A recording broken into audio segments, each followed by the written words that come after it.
ओम नमः शिवाय। शिवजी सदा सहाय। ओम नमः शिवाय। गुरुजी सदा सहाय। दिव्य आभा। नानक चिंता मत कर। मैं गुड़गांव के सेक्टर 56 में 2003 में रहने के लिए आया। मुझे पता लगा कि यहाँ पर कोई भी मंदिर नहीं है। प्रभु कृपा से मेरी पहल पर मंदिर निर्माण के लिए स्थानीय नागरिकों का एक संगठन बनाया गया। थोड़े समय पश्चात फरवरी 2004 में हरियाणा नगर विकास निगम ने धार्मिक स्थान बनाने के लिए 1000 वर्ग गज भूमि खंड देने का निर्णय लिया। हमारे संगठन ने सेक्टर 56 में ऐसे एक भूमि खंड के लिए आवेदन दिया। हमारे क्षेत्र में हो रहे योग और प्राणायाम सत्रों के माध्यम से मैं कमांडर शर्मा के संपर्क में आया। उन्होंने मुझे गुरुजी महाराज के बारे में बताया और कैसे उनके परिवार को उनका आशीर्वाद मिला था। कमांडर ने यह सुझाव भी दिया कि यदि संगठन के सदस्य गुरुजी के पास जाकर उनसे अनुग्रह करें तो मंदिर निश्चित बन जाएगा। उसके पश्चात 25 जुलाई 2004 को कमांडर शर्मा के साथ मैं पहली बार बड़े मंदिर गया। उसी दिन शाम को मैं अपनी पत्नी प्रीति के साथ गुड़गांव में श्री मदन के घर पर आयोजित एक सत्संग में गया। वहां पर कई अनुयायियों ने गुरुजी से संबंधित अपने संस्मरण सुनाए। संगत के सदस्य गुरुजी के चित्र के समक्ष अत्यंत प्रेम और श्रद्धा से नतमस्तक हो रहे थे। मुझे लग रहा था कि क्या वह गुरुजी का प्रचार करने का अपना ढंग है, परंतु मैंने अपने विचार अपने तक ही सीमित रखे। 4 दिन पश्चात संगठन के प्रमुख कार्यकर्ता कमांडर शर्मा के साथ गुरुजी के दर्शन हेतु एम्पायर स्टेट गए। मुझे वहां का वातावरण अत्यंत सौम्य लगा। लंगर करने के पश्चात चलने से पूर्व हमने गुरुजी को अपना उद्देश्य बताया तो उन्होंने अपना आशीर्वाद दिया और कहा कि मंदिर बन जाएगा। कमांडर शर्मा अति प्रसन्न हुए। उन्हें पता था कि गुरुजी के आशीर्वाद के पश्चात हरियाणा नगर विकास निगम से भूमि मिल जाएगी और मंदिर का निर्माण भी पूरा हो जाएगा। भूमि आवंटन में अत्यधिक प्रतिस्पर्धा की थी, किंतु गुरु कृपा से हमारे संगठन सनातन धर्म और समाज कल्याण संगठन को दिसंबर 2004 में भूमि मिली। फलस्वरूप संगठन में 60 आजीवन सदस्य सम्मिलित हो गए। 14 फरवरी 2006 को गुरुजी की कृपा और सेक्टर 56 के निवासियों के सहयोग से मंदिर का निर्माण पूर्ण हुआ। चूँकि मुझे गुरुजी के यहाँ अच्छा लगा था, मैंने प्रीति से पूछा कि वह वहाँ पर चलना चाहेगी तो उसने मान लिया। हम एम्पायर स्टेट रविवार 1 अगस्त 2004 को गए। वहां से लौटते हुए एक भक्त ने गुरुजी का एक चित्र दिया। मेरी पत्नी की शल्य क्रिया टली। दर्शन के पश्चात प्रीति अति प्रसन्न थी और उसने कहा कि वह बहुत समय से गुरुजी जैसे स्थान जहां शांति प्राप्त हो की कल्पना करती थी। 1998 से प्रीति को अनेक स्वास्थ्य समस्याएं थी। उसे गर्भकाल अस्थानता थी, अंडाशय के पुटक और गर्भाशय के गुल्मा थे। वह होम्योपैथिक, आयुर्वेदिक और एलोपैथिक के चिकित्सकों के चक्कर काटते रहे थे, किंतु उपचार नहीं हो सका था। अगस्त 2003 में हुई उसकी शल्य क्रिया में उसके अंडाशय और गर्भाशय निकाल दिए गए थे।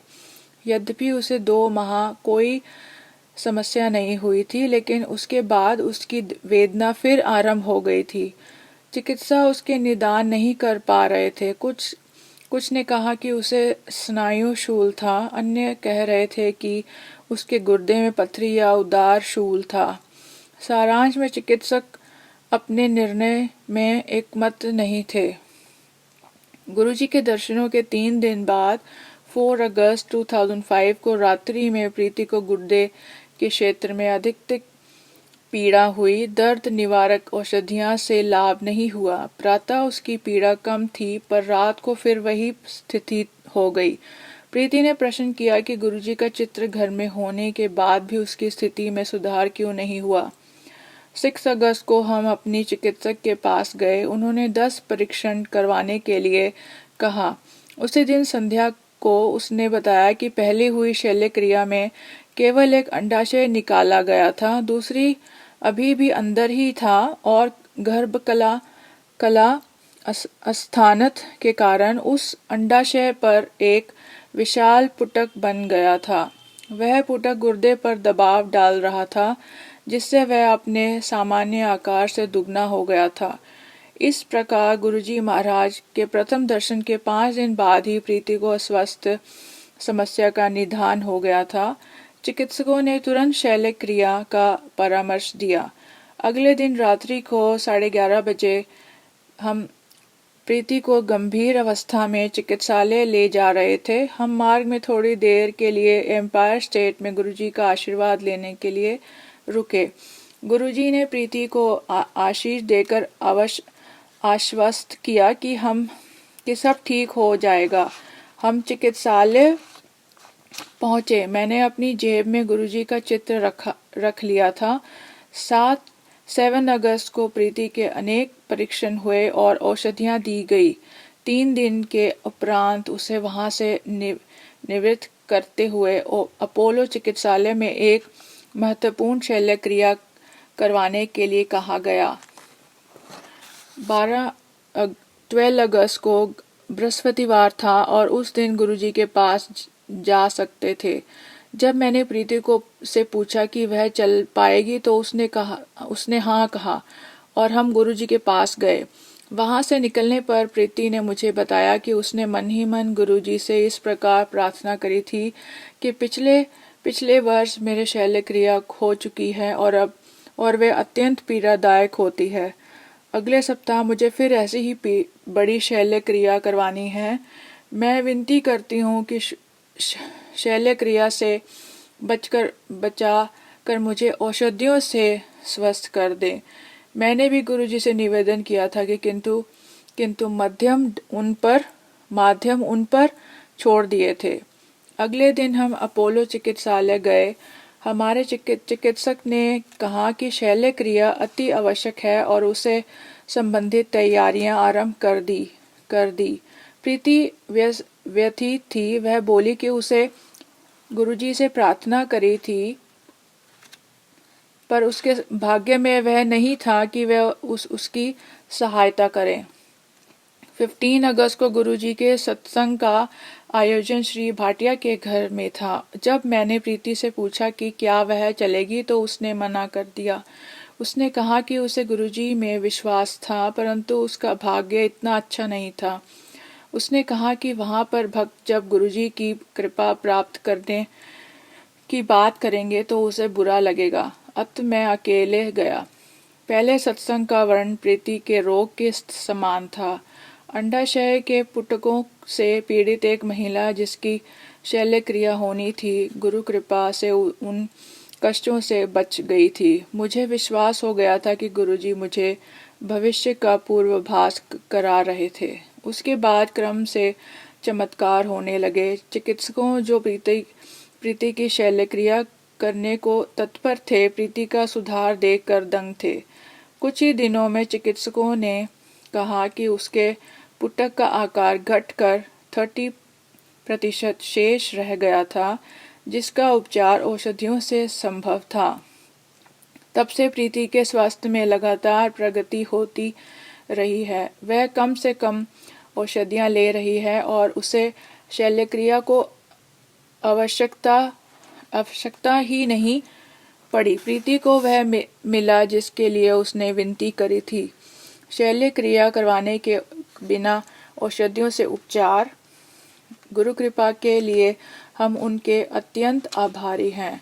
गुरुजी के पास जाकर उनको कुछ कहने नहीं पड़ता। उनके चरणों में जो भी आता है वह उसका ध्यान रखते हैं। आर्थिक विपत्ति से मुक्ति। गुरुजी महाराज के पास आने के पश्चात हमारे जीवन में नाटकीय परिवर्तन आया है।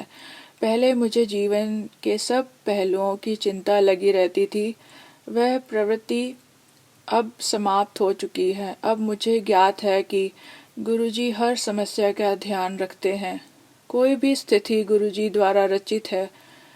गुरुजी अपने भक्तों से बहुत कम बात करते हैं, किंतु ध्यान सबका करते हैं।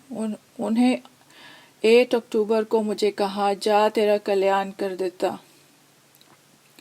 उस दिन से मेरे जीवन में परिवर्तन आने लगा। मेरे व्यावसायिक जीवन बदल गया।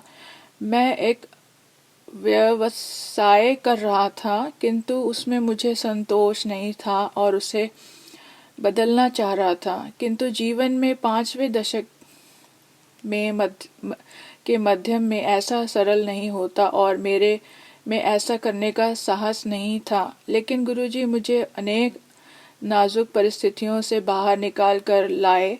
बाँह पकड़ गुरु कढ़िया, सो ही उतरिया पार। मैंने अपना पिछला व्यवसाय 16 अगस्त 2005 को बंद कर दिया। गुरु कृपा से अब मुझे अपने नए व्यवसाय में अधिक पारितोषिक मिलता है। अब मैं एक राष्ट्रीय उपक्रम की योजनाएं बना रहा हूं, जिससे मुझे व्यवसायिक संतोष भी मिलता है। इस परिवर्तन की अवधि में गुरुजी की दया से मैं संभल रहा। एक शब्द के शब्द हैं, नानक चिंता मत कर, चिंता तिस की है, जल में जंत उपाय, तिन वी रोजी दे। उस समय मेरे मकान भी नहीं बना था, जब भी किस्तें देने का समय आता तो मेरे सामने आर्थिक कठिनाइयां आती थी। मैंने गुरुजी को कुछ नहीं बताया, लेकिन उनका पता था। अब जब भी धन की आवश्यकता होती थी वह आ जाता था। जिन्होंने मेरी सहायता करी उन्होंने उसकी वापसी के लिए कभी शीघ्रता नहीं करी। 1 वर्ष के उपरांत 16 मई 2006 को मुझे अपने घर की चाबियां मिल गई और 19 मई को मैंने उन्हें गुरुजी के कमल चरणों में रख दिया। आर्थिक संकट की अवधि में उन्होंने ही मेरे सहायता करी थी। मेरे लिए गुरुजी ईश्वर हैं। प्रतिदिन मैं एक मंदिर में जाया करता था। मैं अनेक देवी देवताओं की पूजा करता था। अब मुझे गुरुजी में प्रत्येक देवी देवता दिख जाते हैं। एको नाम ध्यायो मन मेरा। मुझे अब मात्र एक मंत्र पता है, ओम नमः शिवाय, गुरुजी सदा सहाय। मैंने अपने सम्मुख ईश्वर को देखा है। मुझे अब कहीं अन्य जाने की आवश्यकता नहीं है। मेरी खोज गुरुजी के कमल चरणों में आकर समाप्त है। सुरक्षा कर्मी को जीवन दान। फरवरी 2005 में एक दिन मैं अपने कार्यालय जा रहा था कि मैंने एक 20 वर्षीय सुरक्षा कर्मी को सड़क पर पड़े हुए देखा। कुछ लोग उसे घेर कर खड़े हुए देख रहे थे। मैंने उसका मुंह खोला तो वह सांस ले रहा था, किंतु उसके साथ उसके मुख से रक्त और झाग निकल रहे थे। उसके यह अवस्था देखकर स्पष्ट था कि उसे जीवन का कुछ ही समय शेष है। मैंने अपनी आंखें बंद कर गुरुजी से उसे बचाने के लिए प्रार्थना करी।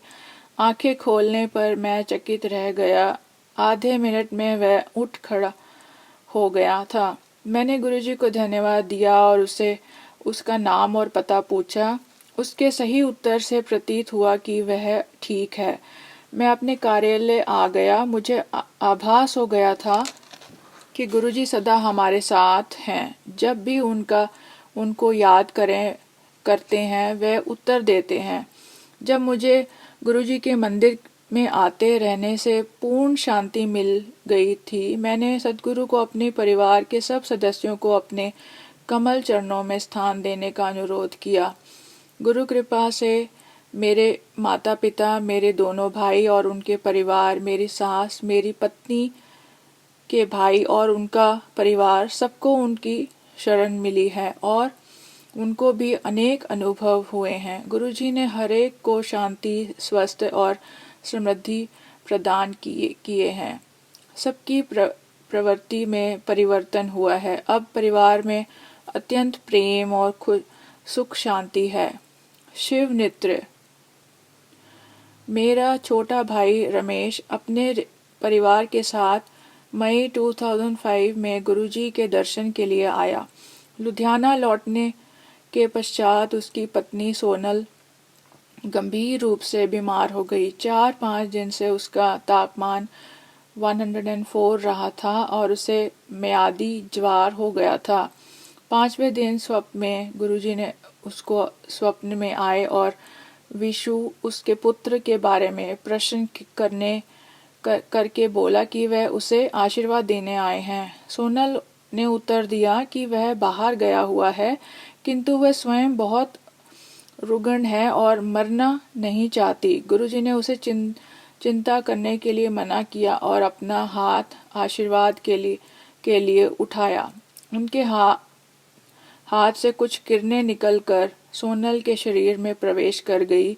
उस रात उसे बहुत पसीना आया। ज्वर घटने के निश्चित चिन्ह। अगले दिन सुबह उठकर उसे फोन पर मुझे स्वप्न के बारे में बताया। उस दिन से उसका ज्वर कम होना आरंभ हो गया और कुछ ही दिनों में वह पुण्य स्वस्थ हो गई। एक ही दर्शन से गुरुजी ने उस पर अपनी दया वृष्टि कर दी थी। वह सब दर्शनार्थियों को देखते और परखते हैं और उनका ध्यान रखते हैं। गुरुजी महाराज की जय हो। नवंबर 2005 में एक दिन रमेश रामायण का पाठ करते हुए उसे अंश पर पहुंचा जहां पर गुरु महिमा का वर्ण आता है। उसे गुरुजी के बारे में सोचा और एकदम अपने विचारों में उनके पास एम्पायर स्टेट पहुंच गया। उसने गुरुजी को अपने कक्ष में बाहर निकलते हुए देखा। उसने गुरुजी को आलिंगन में लिया तो वह 2 आकृतियों में विभाजित हो गए। एक अपने आसन पर जाकर बैठ गई और दूसरे शिव स्वरूप धारण कर 15 मिनट तक रमेश के साथ नृत्य करती रही। नृत्य करते हुए उसने गुरुजी से प्रश्न किया कि क्या अन्य लोग उन्हें देख सकते हैं, तो उन्होंने नकारात्मक उत्तर दिया और बोले कि उसे केवल आनंदित होना चाहिए। नृत्य के उपरांत शिव गुरुजी के शरीर में प्रवेश कर गए। इसी अवस्था में रमेश ने लंगर ग्रहण किया और वापस अपने घर आ गया। कुछ दिन बाद जब रमेश गुरुजी के दर्शन के लिए दिल्ली आया तो उसने ये अनुभव मुझे बताया।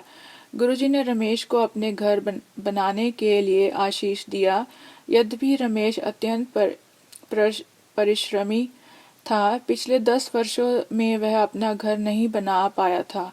29 मई 2006 को वह अपने घर में प्रवेश कर सका। उसकी बेटी देवयानी अत्यंत बुद्धिमान थी। परिश्रमी होते हुए भी वह सदा अपनी कक्षा में द्वितीय स्थान पर ही आती थी। कुछ ही अंकों से प्रथम स्थान पाने में असफल रह जाती थी। गुरुजी के दर्शन के बाद देवयानी वर्ष 2006 में न केवल अपने अनुभाग में अपितु पूरी 6ठी कक्षा के चारों अनुभागों में प्रथम आई।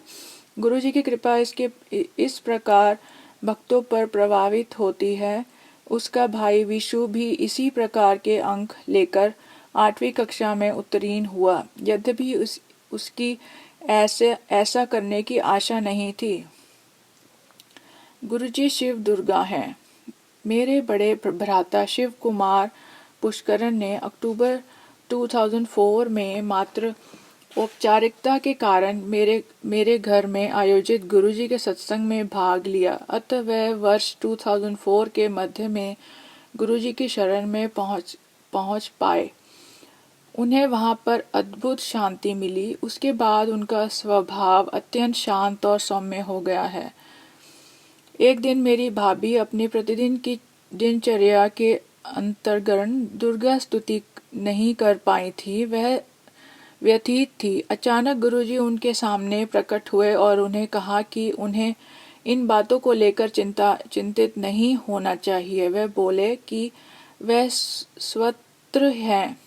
सर्वत्र हैं और वह केवल उनको याद कर लें तो पर्याप्त होगा। फिर भाभी जी को दिखाने के लिए वह दुर्गा भी हैं, उस रूप में परिवर्तित होकर उनको गले लगाया और अंतर ध्यान हो गए।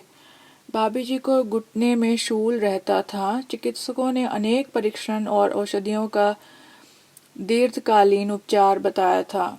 शिवरात्रि 2006 को वह बड़े मंदिर गईं और गुरु कृपा से उनकी वह वेदना उसी दिन से समाप्त हो गई है। 15 मई 2006 को हम शिव मंदिर गए। हाल में शिव की प्रतिमा और गुरुजी का आसन है। बड़े भाई ने पहले शिव प्रतिमा को और फिर गुरुजी के आसन को नमस्कार होकर आदर दिया। उन्होंने देखा कि संगत पहले गुरुजी को और फिर शिव प्रतिमा को आदर दे रही है। वह सोचने लगे कि क्या उचित है। हम मंदिर में कोई 1.5 घंटा रहे और सत्संग का आनंद लेते रहे। जाते हुए मेरे बड़े भाई ने जब शिव प्रतिमा के सामने नतमस्तक होकर अपना सिर उठाया तो उन्होंने शिव के स्थान पर गुरुजी का मुख देखा। उन्हें अपना उत्तर मिल गया था। इससे कोई अंतर नहीं पड़ता कि पहले गुरुजी या शिव को प्रणाम करें, वे तो एक ही हैं। इस प्रसंग से पूर्व श्रीमती सब्बरवाल संगत को बताती थीं कि उन्हें गुरुजी के शिव स्वरूप में देखा है, परंतु मेरा मन में संशय बना हुआ था। मेरे भाई के इस अनुभव के पश्चात वह दूर हो गया। शिव के शरण में यहाँ पर गुरुजी के रूप में उपस्थित मैं अपने आप को अत्यंत भाग्यशाली मानता हूँ। मेरे मित्रों को भी आशीष। मैंने अपने अनुभव अपने मित्रों को बताया तो उनमें से अनेक गुरुजी के पास आए और उनका आशीर्वाद प्राप्त किया। श्री विनोद गुप्ता की बेटी का जीवन परिवर्तित हुआ जब उसे एक अति सुंदर स्वभाव के पति और ससुराल वाले मिले। मेरे एक अन्य मित्र श्री योगेश गुप्ता का स्थानांतरण लुधियाना से गोरखपुर हो गया था। वे जीवन के एक कठिन दौर से गुजर रहे थे। गोरखपुर जाने से पूर्व उन्हें गुरुजी के दर्शन किए।